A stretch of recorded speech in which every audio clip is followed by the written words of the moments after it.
আসসালামু আলাইকুম। কেমন আছেন আপনারা সবাই? আশা করছি আল্লাহর রহমতে অনেক ভালো আছেন। আমিও ভালো আছি।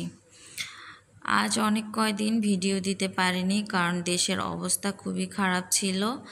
আজকে আমি আরও একটা নতুন রেসিপি নিয়ে আপনাদের সামনে চলে এসেছি। আজকে আমি আলুর সমোসা তৈরি করে দেখাবো। এই নাস্তাটি বিকেলে বাচ্চাদের তৈরি করে দিলে বাচ্চারা খুশি হয়ে যাবে। এটা শুধু বাচ্চারাই না, বাড়ির সবাই, ছোট বড় সবাই অনেক মজা করে খেয়ে নিবে। বিকেলে চায়ের সঙ্গে এটা খুব ভালো যাবে। তো এই মচমচে মজাদার আলুর সমোসার এই রেসিপিটি আপনাদের প্রথম থেকে শেষ পর্যন্ত দেখার অনুরোধ রইল। আর ভিডিওটি প্লিজ না টেনে প্রথম থেকে শেষ পর্যন্ত দেখবেন। ভালো লাগলে একটা লাইক, কমেন্টস আর সাবস্ক্রাইব করে আমার পাশে থাকবেন। আর ভিডিওটি বন্ধুদের সঙ্গে শেয়ার করে দেবেন, আত্মীয় স্বজনদের সঙ্গে শেয়ার করে দেবেন। তো আমি আলুর সমোসাটি তৈরি করার জন্য এখানে আমি 3টে আলু ছোট ছোট টুকরো করে কেটে নিচ্ছি। আমার আলুগুলো কাটা হয়ে গিয়েছে। আমি এগুলো এখন একটু ধুয়ে নেব। দেখেন আমি ধুয়ে নিয়েছি। এখন এটা আমি সিদ্ধ করে নেব।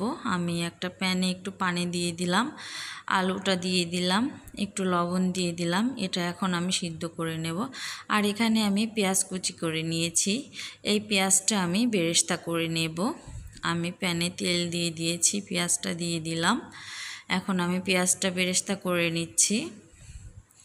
দেখেন আমার পেঁয়াজ বেরেস্তা হয়ে গিয়েছে। আমি এটা নামিয়ে সাইডে রেখে দিয়েছি। আমার আলুটাও সিদ্ধ হয়ে গিয়েছে। আমি এখন আলুটা একটি কাঁটা চামচের সাহায্যে আলুটাকে ম্যাশ করে নিচ্ছি। আমার আলুটা কিন্তু খুব সুন্দর সিদ্ধ হয়েছে, একদম নরমও না আবার খুব শক্তও না। দেখেন আমি আলুটা ম্যাশ করে নিয়েছি। এখন আমি হাফ চামচ লবণ দিয়ে দিলাম।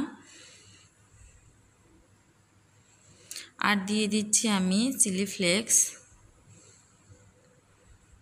শুকনা মরিচ একটু তেলে গুঁড়ো করে নিয়েছি। আর আমি ভেজে রাখা সেই পেঁয়াজ বেরেস্তাটা দিয়ে দিলাম। আর দিয়ে দিচ্ছি আমি 1 চামচ চাট মশলা। এখন আমি একটু এগুলো মিশিয়ে নিচ্ছি সুন্দর করে। হালকা একটু মিশিয়ে নিয়ে আমি এখন এখানে কর্নফ্লাওয়ার দিয়ে দিচ্ছি 2 চা চামচ। কর্নফ্লাওয়ারটা দিয়ে এখন আমি হাতটা দিয়ে সুন্দর করে মেখে নিয়েছি। আমি হাত দিয়ে সুন্দর করে মেখে নিয়ে সাইডে রেখে দিলাম। এখন আমি 1.5 কাপ পরিমাণ আটা নিয়ে নিলাম, 1 চামচ লবণ দিয়ে দিলাম। আর এখানে আমি 2 টেবিল চামচ সয়াবিন তেল দিয়ে দিলাম। এখন আমি এটাকে আটার সঙ্গে ঘষে ঘষে মিশিয়ে নেব। দেখেন আটাটা দলা পেকে যাচ্ছে। আমার ময়ামটা খুব ভালো হয়েছে। আমি 1.5 কাপ আটার জন্য হাফ কাপ পানি নিয়ে নিলাম।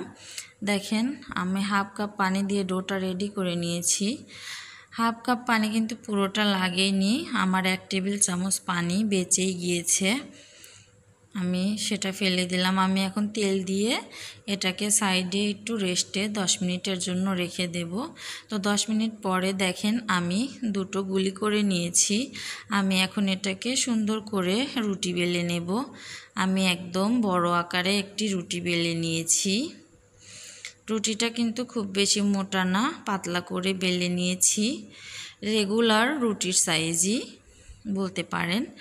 তো আমি এখন এই আলু ভর্তাটা খুব সুন্দর করে একটি চামচের সাহায্যে ছড়িয়ে দিচ্ছি। দেখেন আমার ছড়িয়ে দেওয়া প্রায় শেষের দিকে। আমি এখন এটাকে খুব সুন্দর করে ঘুরিয়ে ঘুরিয়ে রোল করে নেব।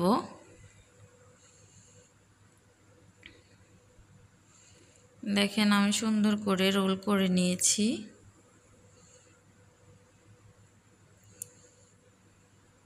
এখন আমি চাকুর সাহায্যে কেটে নিচ্ছি।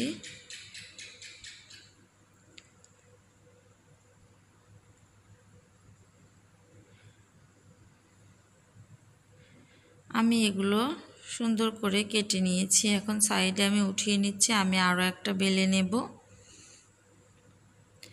তো আমি আপনাদেরকে দেখিয়ে দিচ্ছি, কেটে রাখাগুলো আমি এভাবে তৈরি করে নেব। হালকা একটু এভাবে একটু বেলে নিলেই হয়ে যাবে, হালকা চাপ দিয়ে এভাবে একটু বেলে নিলেই হয়ে যাবে। আমি আরও একটা তৈরি করে দেখিয়ে দিচ্ছি। আপনারা চাইলে এভাবে বেলেও ভাজতে পারেন, আবার হাতে একটু চাপ দিয়ে ভাজতে পারেন, আবার যেভাবে কেটেছেন মন চাইলে ওইভাবেও ভেজে নিতে পারেন। তো আমি আবার হাতে কিভাবে করবেন সেটাও দেখিয়ে দিচ্ছি। জাস্ট হাতের উপর রেখে এভাবে একটু চাপ দিলেই হয়ে যাবে, এভাবে করেও ভেজে নেওয়া যাবে। দেখতে পাচ্ছেন আমার এভাবে করেও আমি তৈরি করে নিচ্ছি। তো আমি তেল বসিয়ে দিয়েছি, আমি সেই পেঁয়াজ বেরেস্তার তেলের মধ্যে আমার সমোসাগুলো আমি তৈরি করে নেব, ভেজে উঠিয়ে নেব। আমি এখন সমোসাগুলো দিয়ে দিচ্ছি।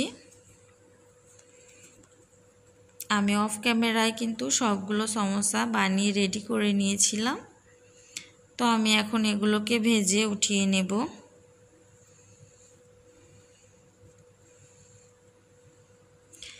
দেখেন আমি সবগুলো সমোসা খুব সুন্দর করে ভেজে উঠিয়ে নিয়েছি। সমোসাগুলো এত মুচমুচে, এত খাস্তা হয়েছিল আর খেতে অনেক মজা হয়েছিল।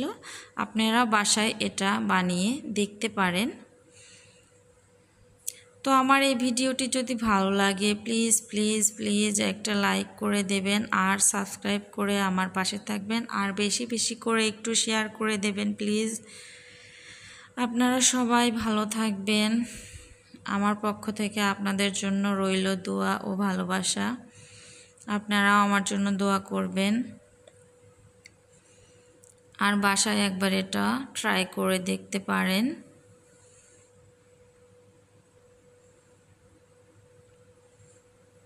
আপনারা সবাই ভালো থাকবেন। আল্লাহ হাফেজ।